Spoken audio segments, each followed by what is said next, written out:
అవసరం లేదు. దేవుణ్ణి నమ్మినట్లయితే, దేవుడు చెప్పిన విధానంలో మీరు నడిచినట్లయితే మీకు లోటు ఉండదు, మీకు సమృద్ధి మాత్రమే లభిస్తుంది అని దేవుడు చెప్పాడు.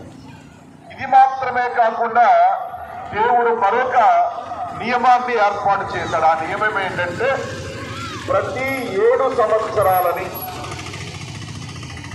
మనం విశ్రాంతి సంవత్సరంగా జరుపుకున్న తరువాత 7 సార్లు ఆ విధంగా జరిపి 7 ఏళ్ళు ఎంతండి, 7 times 7 49 49 సంవత్సరాల తరువాత 50వ సంవత్సరాన్ని మీరు ఒక ఉత్సవ సంవత్సరంగా జరుపుకోవాలి.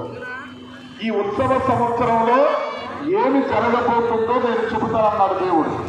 ఈ ఉత్సవ సంవత్సరంలో ఒక బోరను తీసుకొని ఒక సునాదాన్ని మీరు ప్రపంచం ఈ జాతి అంతటా ప్రకటించాడు. దానినే జూబిలీ అని చెబుతున్నాడు. ఈ 50వ సంవత్సరాన్ని జూబిలీ సంవత్సరంగా మీరు పాటించాలి. ఈ జూబిలీ సంవత్సరంలో ఏమి జరగబోతుంది అంటే మొట్టమొదటిగా మరలా భూమికి విశ్రాంతి.